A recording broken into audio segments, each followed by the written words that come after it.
To Mythri news, ప్రతిక్షణం ప్రజల కోసం. పాకిరేపేట నియోజకవర్గం లాలం కాస్మినాయుడు గారు మన స్టూడియోలో ఉన్నారు. ప్రస్తుతం టీడీపీ సీనియర్ నేతగా అయ్యన్న పాత్రుడితో మంచి సంబంధాలతో రాజకీయ రంగ ప్రవేశం. నమస్కారం సార్. నమస్తే. ఎట్లా మీరు విద్యాభ్యాసం ఎంతవరకు చదువుకున్నారు?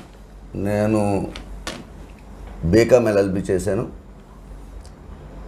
బీకామ్ ఎల్ఎల్బి అయిన తర్వాత ప్రాక్టీస్ చేస్తున్న సందర్భంలో గౌరవనీయులు పెద్దలు అయ్యన్న పాత్రుడు గారి ఇన్స్పిరేషన్ తోటి నేను తెలుగుదేశం పార్టీలో యాక్టివ్ పొలిటీషియన్గా జాయిన్ అవ్వడం, ధర్మడ గ్రామ స్థాయి నుంచి మండల స్థాయి నుంచి జిల్లా స్థాయి వరకు కూడా ఈరోజు తెలుగుదేశం పార్టీకి సేవలు అందిస్తున్నాను. ఏ సంవత్సరం మీరు రాజకీయ రంగ ప్రవేశించారు? 1999లో.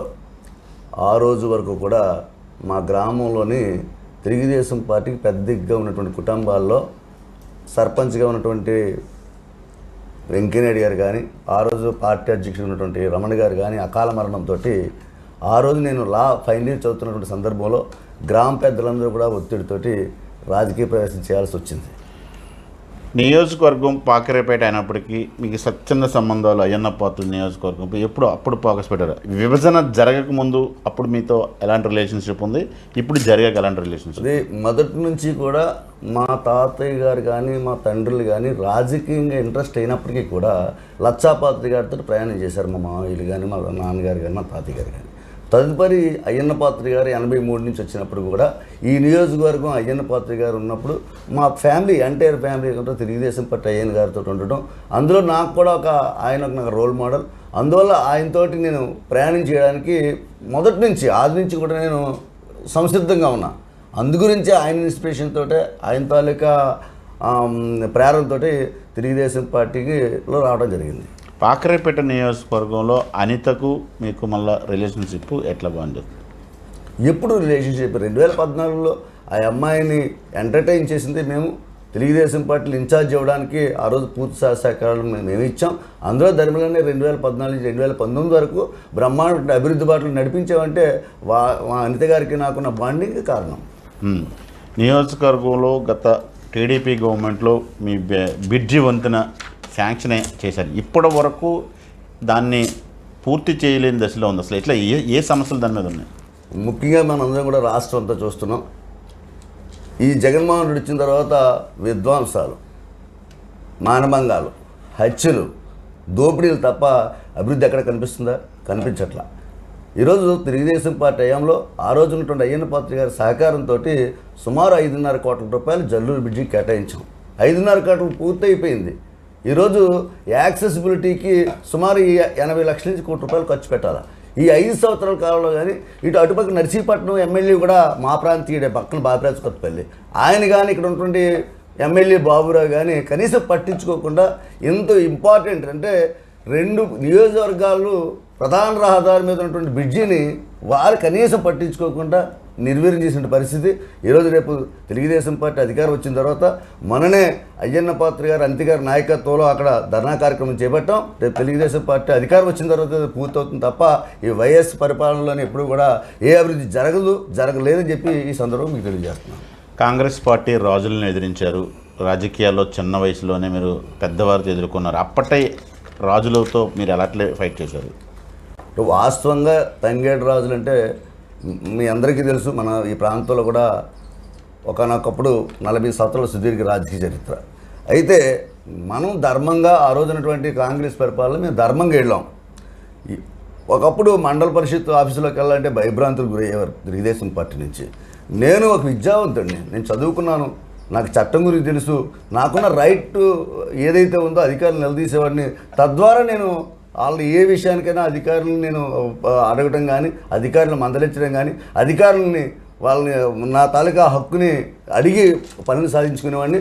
తద్వారా రాజులు కూడా నా గురించి ఎక్కువ ప్రస్తావన తెచ్చేవారు కాదు. వాళ్ళ రాజకీయాలు చేసేవారు, నా రాజకీయం నేను చేసేవాడిని. రాజకీయాల్లోని మా ఇద్దరికి విరోధం ఉండేది తప్ప మామూలు వ్యక్తిగతంగా వాళ్ళకి కానీ నాకు కానీ ఎలాంటి ఇబ్బందులు వచ్చే పరిస్థితులు గతంలో ఇప్పుడు రాలా. మీకు జిల్లా గ్రంథాలయం చైర్మన్ చేతి దాకా వచ్చి జారిపోయింది. అసలు అప్పుడు ఎవరు అడ్డుకున్నారు? అసలు దానికి అయ్యన్న పాత్రుడు గారు, అంతి గారు చాలా శ్రమించారు.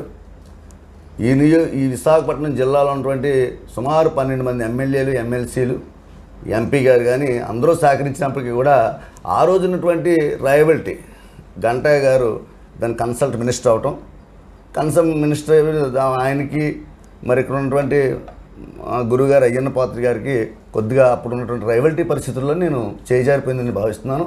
అయినప్పటికీ కూడా తెలుగుదేశం పార్టీ ఇప్పుడైతే జిల్లాలో ఉంటున్న పెద్దలందరూ కూడా నాకు సానుకూలంగానే ఉన్నారు, నాకు భవిష్యత్తు ఉందని చెప్పి నాకు నమ్మకంతో పనిచేస్తాను. ఇప్పటికీ అయ్యన్న పోతులకి గంటకి రైవాలిటీస్ చాలా తారాస్థాయిలో ఉన్నాయని అంటారు. ఇంతవరకు అది పెద్దల వ్యవహారం, నేను మాట్లాడకూడదు. కానీ ఆ రోజు గంటయ్య గారు కన్సల్ట్ మినిస్టర్ కాకపోవడం వల్ల అవటం వల్ల నేను కొద్ది ఇబ్బంది పడాల్సి వచ్చింది.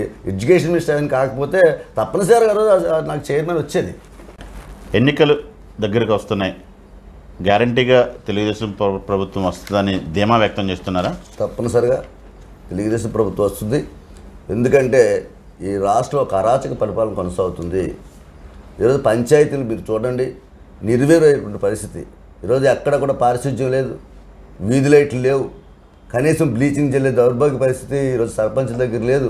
సర్పంచులకి ఇచ్చినటువంటి కేంద్రంలో వచ్చిన నిధులు కూడా ఈ ప్రభుత్వం దారి మళ్లించి ఇష్టానుసారంగా చేస్తున్న పరిస్థితులు మనం చూస్తున్నాం.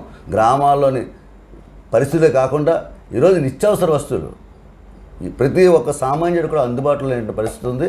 అందుకే ఈరోజు ప్రతి ఒక్క సామాన్యుడు కానీ విద్యార్థులు, ఈరోజు యువత ఉంది, ఉపాధి లేక చాలా ఇబ్బంది పడుతూ ఉన్నారు, ఉద్యోగులు చాలా ఇబ్బందుల్లో ఉన్నారు, సకాలంలో జీతాలు అందక ఏ వర్గం కూడా ఈరోజు సంతోషంగా ఈ ప్రభుత్వంలో లేరు. అందుకే ఈ ప్రభుత్వాన్ని ఎట్టి పరిస్థితుల్లో సాగనంపాలి. ఎంత వేగంగా ఎలక్షన్స్ వస్తాయి, మళ్ళీ తెలుగుదేశం పార్టీని గెలిపించుకోవాలన్నటువంటి ఉద్దేశంతో ప్రజలు ఉన్నారని మేము భావిస్తున్నాం. తప్పనిసరిగా అధికారంలో తెలుగుదేశం పార్టీ వస్తుంది. కోటవరటు మండలం నుంచి ఎంత మెజార్టీ ఇవ్వగలరు మీరు?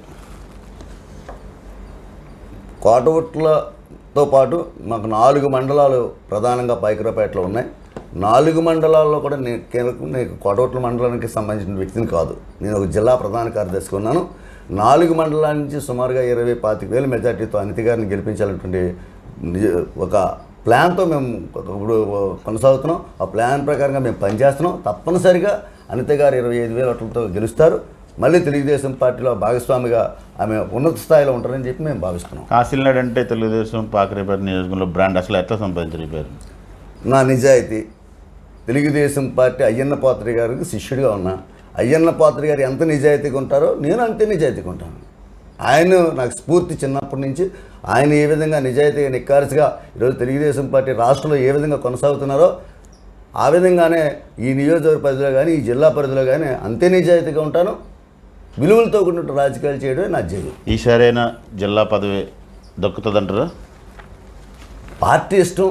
ఈరోజు ఉమ్మడిగా వెళ్తున్నాం, ఒక కూటమితో వెళ్తున్నాం. రానున్న రోజుల్లో కూడా కొన్ని త్యాగాలు తప్పవు. ఏదేమైనప్పుడు కూడా అధిష్టానం ఉంటుంది. మా గురువారు అయ్యన్న పాత్రి గారు కానీ అనిత గారు కానీ ఈ జిల్లా పెద్దలందరూ కూడా నిర్ణయం తీసుకుంటారు. ఆ నిర్ణయం ప్రకారంగా తెలుగుదేశం పార్టీలో ముందుకెళ్తాం. టీడీపీ, జనసేన, భారతీయ జనతా పార్టీ ఉమ్మడి అభ్యర్థి ఎంపీ అభ్యర్థిని అంటే ఈ ప్రాంత ప్రజలకు ఎలాంటి ముఖపరిచయం లేని వ్యక్తిని ఎంపీ టికెట్ తీసుకొచ్చి ఎట్లా గెలిపించాలని మేము భావిస్తున్నాం. అనకాపల్లి పార్లమెంట్ అనేది చాలా వెనుకబడిన ప్రాంతం మనందరికీ తెలుసు. ఈ అనకాపల్లి ప్రాంతంలో పరిశ్రమలు లేవు.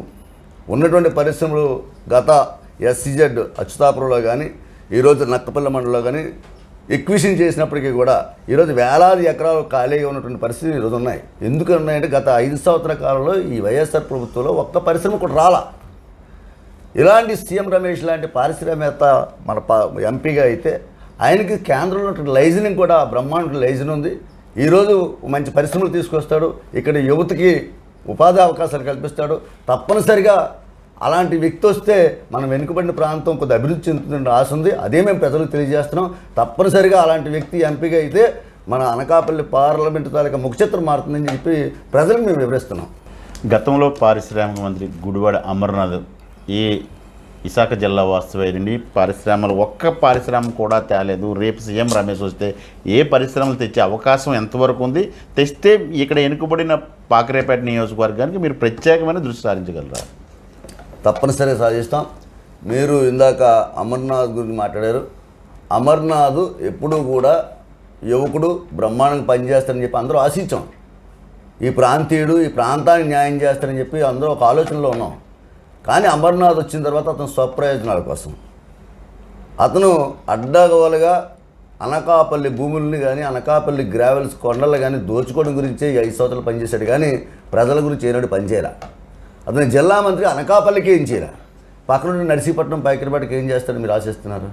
మీరే మీ ద్వారానే పరిశ్రమల గురించి అడిగితే కోడిగుడ్డు గురించి మాట్లాడాడు. అంటే అతనికి అవగాహన లేని వ్యక్తికి ఒక పరిశ్రమల మంత్రి ఇస్తే ఏ విధంగా ఉంటుందో మీ ద్వారా మీ ప్రెస్ ద్వారా ఆయన మాట్లాడిన సందర్భాలు కూడా మీరు చూశారు. అందువల్ల అమర్నాథ్ వల్ల మాట్లాడుకునే అవసరం లేదు. ఎందుకంటే అతనికి పరిశ్రమల శాఖ మంత్రిగా పూర్తిగా విఫలమయ్యాడు. ఒక్క పరిశ్రమ కాదు కదా, కనీసం దానికి అనుబంధ చిన్న యూనిట్ 10 లక్షలు 20 లక్షల యూనిట్ కూడా తీసుకురాలేకపోయాడు. అనితకి పాకరేపేటలో కొంత టీడీపీ నుంచి వర్గ విభేదాలు ఉన్నాయి. అవి సెటరైట్ చేసి ముందుకెళ్ళవలసిన అవసరం ఉందా లేదంటారా? ఉండడం వాస్తవం, కానీ 2 నెలల 3 నెలల కాలంలోనే ముందుగానే ఆ వర్గాలన్నీ కూడా మేము సెట్ చేసాం. ఇప్పుడు వర్గాలన్నీ లేవు, ఒకే వర్గం, అనితా వర్గం, తెలుగుదేశం పార్టీ వర్గం.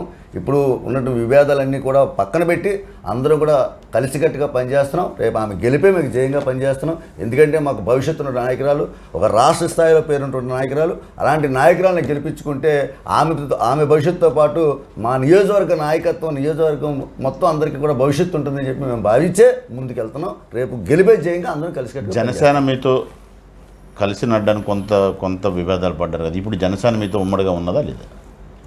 జనసేన అని, తెలుగుదేశం అని, భారతీయ జనతా పార్టీ అని, ఏ పార్టీ అయినా అధిష్టానం ఏదైతే మాకు ఆదేశాలు జారీ చేసిందో అధిష్టానం తాలూకా ఏదైతే ఆదేశాలనే మేము వేషాతగా పనిచేయాలి. వాళ్ళు ఏం చెప్పితే అది మేము చేయవలసిన, అధిష్టానం ఏం చెప్తే చేయవలసిన బాధ్యత మాపై ఉంది. ఈరోజు పవన్ కళ్యాణ్ గారు, చంద్రబాబు నాయుడు గారు వాళ్ళు ఈ రాష్ట్ర భవిష్యత్తు కోసం, ఈ రాష్ట్ర పిల్లల భవిష్యత్తు కోసం ఈరోజు ఒక్కటే ముందుకు నడుస్తామని చెప్పినటువంటి సందర్భాలు మేము అందరూ చూస్తున్నాం.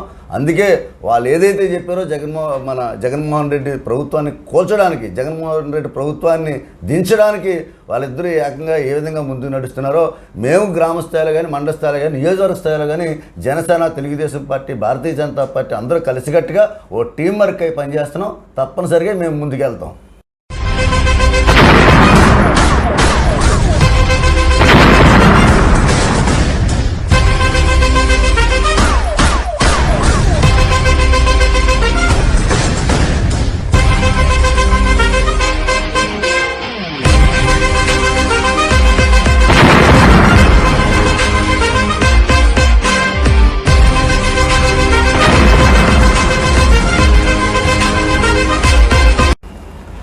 గత ప్రభుత్వంలో ఇప్పుడు జరిగిన 5 సంవత్సరాల ఇప్పుడేం అభివృద్ధి జరిగింది, గతంలో అనిత ఏం అభివృద్ధి చేసింది? గత ప్రభుత్వంలో అయితే 40 సంవత్సరాల్లో కోటగుట్ట మండలం ఎంత అభివృద్ధి చెందిందో గత 2014-19 మధ్యలో అంతే అభివృద్ధి చెందిందని భావిస్తున్నారు. ఎందుకంటే ఈరోజు ఏనాడుగానో మూలన పడినటువంటి సిహెచ్సి సుమారు 4 కోట్ల రూపాయలతో సిహెచ్సి కోటగుట్ట మండలంలో కట్టడం కానీ, పందూరు బ్రిడ్జ్ కానీ, ఈ జల్లూరు బ్రిడ్జ్ కానీ, జగ్గంపేట సంబంధించిన రోడ్డు కానీ, అలాగే ఇరిగేషన్ నీరు చెట్లు కానీ, ఈరోజు RDF rural development, Panchayati Raj rural development కానీ, ఎస్డిఎఫ్ కానీ, జిల్లా పరిషత్ నిధులు కానీ, ఎంపీ ల్యాండ్స్ కానీ సుమారుగా ఈ మండలంలో నేను 350 కోట్లతో అభివృద్ధి చేశాను. అసలు ఇది ఎప్పుడు కూడా అటు కాంగ్రెస్ గవర్నమెంట్లే కానీ గత 40 సంవత్సరాల్లో కూడా ఈ 350 కోట్ల రూపాయలు ఈ మండలానికి ఖర్చు పెట్టిన దాఖలాలను ఎప్పుడు చూడలే, వినలే. కానీ అనిత గారు, అయ్యన్న గారు నాయకత్వంలో ఆ రోజు ఉన్నటువంటి తెలుగుదేశం ప్రభుత్వంలో బ్రహ్మాండంగా అభివృద్ధి చేసాం. ఈరోజు రైతాంగానికి ఈరోజు వాటర్ ఏదైతే ఉందో ఈరోజు నీటి నిల్వలు పెరిగాయి. ఇంతకుముందు 200-300 అడుగులు వెళ్తే కానీ బోరు బాగు పడే పరిస్థితి ఉండేది కాదు. ఈరోజు మేము చెరువులు బాగు చేసి డీసిల్టింగ్ చేసి ఈరోజు నీరు నిల్వ ఉండే విధంగా మేము చేసినప్పుడు ఈరోజు వ్యవసాయదారునికి కానీ, అటు బోర్లు కొట్టినటువంటి రైతాంగానికి కానీ బ్రహ్మాండంగా ఉండే పరిస్థితి వచ్చింది. అలాగే ఏనాడుగా 100 సంవత్సరాల కింద ఉన్నటువంటి గోయన్స్ కానీ, చెక్ డ్యామ్స్ కానీ ఇవన్నీ శిథిలావస్థలో ఉన్నట్టు అన్నింటికి కొత్తగా మేము కన్స్ట్రక్షన్ చేస్తాం. ఈరోజు అన్నీ కూడా ఫలితాలు వస్తున్నాయి. తప్పనిసరిగా ఆ ఫలితాలు ఈరోజు అనుభవిస్తున్నారు రైతాంగం అంతా కూడా. బాబు సూపర్ 6 ఎంతవరకు జనాల్లో తీసుకెళ్ళి ఎంతవరకు వర్కౌట్ అవుతుందని మీరు భావిస్తున్నారు? దానికంటే మెరుగైనటువంటి వాటి గురించి మాట్లాడండి. ముందు మహిళలు చాలా ఇబ్బంది పడుతున్నటువంటిది గ్యాస్తో. ఈరోజు ప్రతి ఇంటికి కూడా సంవత్సరానికి 3 గ్యాస్ సిలిండర్లు ఇస్తానన్నాం. అంతకంటే ఉపయోగం 18 సంవత్సరాల నుంచి 58 సంవత్సరాలు ఉంటుంటే మహిళలకు ప్రతి మహిళకు కూడా 1500 రూపాయలు ఇస్తానని చెప్పినటువంటి పరిస్థితి మీరు తెలియాలి. అంతేకాకుండా ఈరోజు ప్రతి చదువుకున్న అమ్మాయికి ఇద్దరుంటే ఇద్దరు, ముగ్గురు, నలుగురుంటే నలుగురు అమ్మాయిలకి ప్రతి ఒక్కరు కూడా సంవత్సరానికి 15,000 వాళ్ళు చదువుకోవడానికి బహుమతిగా ఇస్తానటువంటి పరిస్థితులు ఉన్నాయి.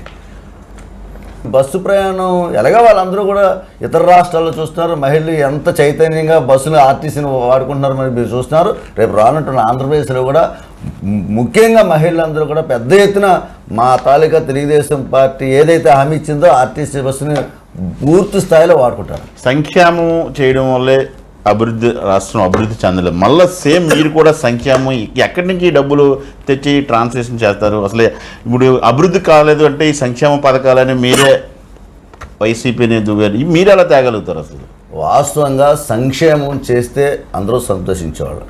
ఈయన బటన్ నొక్కుతున్నాడు. ఈరోజు 100 ఇప్పుడు సంక్షేమం చెప్తున్నారు. ఈ రాష్ట్రంలో సుమారు 14 లక్షల పెన్షన్లు ఈ ప్రభుత్వం వచ్చిన తర్వాత తీసింది. ఎందుకు తీసింది? అది సంక్షేమం కాదా? మరి ప్రజలు బటన్ నొక్కుతున్నటువంటి సందర్భాల్లో మీరు చూస్తున్నారు, మీ పత్రికల్లో కానీ మీ తాలూకా మీడియా మిత్రుల దగ్గరికి వచ్చి ఈరోజు జనాలు గుగ్గోలు పెడతా ఉన్నారు. నాకు ఏ పథకం రావట్లేదు. చాలా పథకాలు చాలామందికి ఇంచుమించుగా 50-60% మాత్రమే వస్తున్నాయి, ఉన్నా 40% రావట్లేదని చెప్పి ఆందోళన చేస్తున్నారు. కానీ అక్కడ ఉన్నటువంటి గ్రామస్థాయి వాలంటీర్లు మరలా వాళ్ళ దగ్గర లేనిపోయినటువంటి పేపర్లన్నీ తీసి వస్తుందని హంగామా చేసి వాళ్ళ దగ్గర డబ్బులు తీసుకొని డ్యూటీ చేస్తున్న పరిస్థితులు మీ దృష్టికి రాలేదా? అప్పు తెచ్చి రాష్ట్రం అధోగతి పాల్పడుతుందని మీరు కామెంట్ చేసి మళ్ళా మీరు ఈ అప్పులు తెచ్చి రాష్ట్రాన్ని ఏ రకంగా ఈ ముందు తీసుకెళ్ళాలి, మళ్ళీ అభివృద్ధి సంక్షేమం ఒకే దాటిలో నడిపించే శక్తి సామర్థ్యం తెలుగుదేశం పార్టీకి ఉందంటారు. ఎస్, ఈరోజు హైదరాబాదులో నిర్వీర్యమైన కొండల్ని మహానగరంగా తయారు చేసినటువంటి తీర్చిదిద్దినటువంటి ఘనత చంద్రబాబు నాయుడు గారు మీ అందరికీ తెలుసు. ఈరోజు సంపదను సృష్టించడంలోని భారతదేశంలోనే ఒక గొప్ప వ్యక్తి చంద్రబాబు నాయుడు గారు. ఈరోజు సంపదను సృష్టిస్తాడు, పరిశ్రమలు వస్తాయి, పరిశ్రమలు ఆధునీకరణ ఉన్నటువంటి పరిశ్రమలు ఆధునీకరణ చేస్తాడు, పూర్తి స్థాయిలోని యువతను మళ్ళీ ముందుకు తీసుకొస్తాడు. తద్వారా ఆర్థికంగా మనకు వనరులు వస్తాయి, ఆ వనరులని ఉపయోగించుకొని మనం సంక్షేమం చేస్తాడు తప్ప ఇతనిలాగా ఉన్నటువంటి ప్రభుత్వాస్తులు తాకట్టు పెట్టి, లేకపోతే బ్రాందీ షాపులు తాకట్టు పెట్టి, లేకపోతే ఉన్నటువంటి ఏవైతే ప్రభుత్వాస్తులు అమ్మేసి సంక్షేమం చేయడు. అలాంటి సంక్షేమం ఎప్పుడు కూడా చంద్రబాబు నాయుడు గారు చేసే పరిస్థితి ఉండదు. ఎప్పుడు కూడా ఆర్థికంగా ముందు ఈ డబ్బుని ఏ విధంగా ఈ రాష్ట్రానికి తీసుకురావాలి, ఆదాయాన్ని ఏ విధంగా సమకూర్చాలి, తద్వారా సంక్షేమాన్ని ఏ విధంగా చేయాలంటూ ఆలోచించే వ్యక్తి చంద్రబాబు నాయుడు గారు. పాతికేళ్ళకి వైన్ షాపులు తాకట్టు పెట్టారన్నారు, మీరు వస్తే మేము ఇప్పుడు తాకట్టు పెట్టేసాడు 25 సంవత్సరాలు. మేము వస్తే ఏం చేస్తాం? 25 సంవత్సరాలు తాకట్టు పెట్టింది మళ్ళీ తాకట్టు పెట్టుకోరు కదా. అందువల్ల మేము తాకట్టు పెట్టడానికి అవకాశమే లేదు కదా. ఈరోజు మద్యం షాపుల్ని ఆయన మొట్టమొదటి మేనిఫెస్టోలో చెప్పాడు, మద్యపాన నిషేధం అన్నాడు. మద్యపాన నిషేధం చేయలేదు కదా.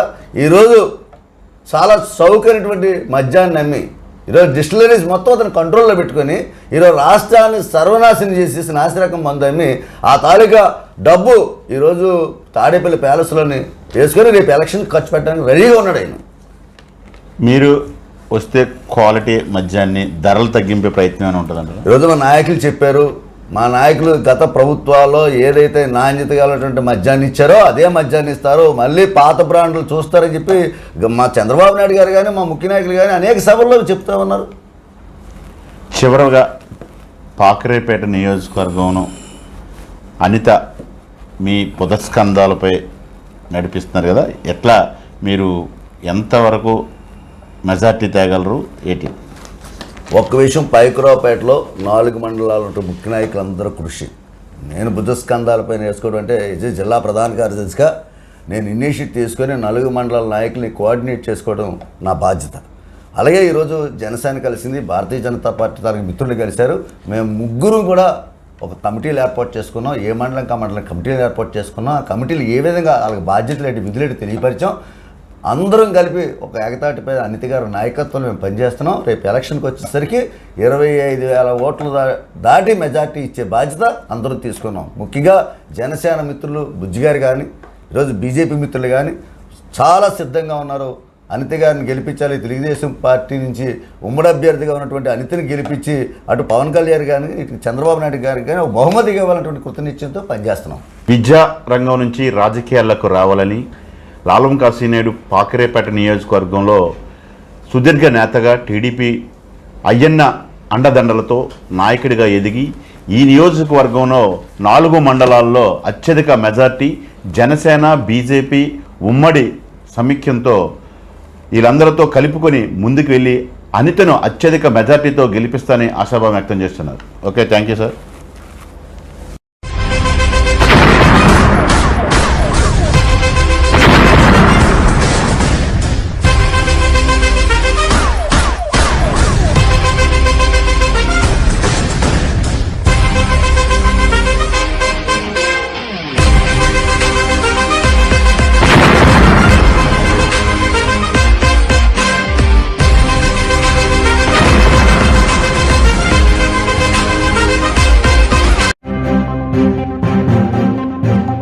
మరిన్ని తాజా వార్తలకు చూస్తూనే ఉండండి మైత్రి న్యూస్.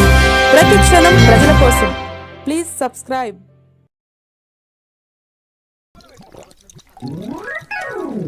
ఉంటే వైకుంఠం లేకుంటే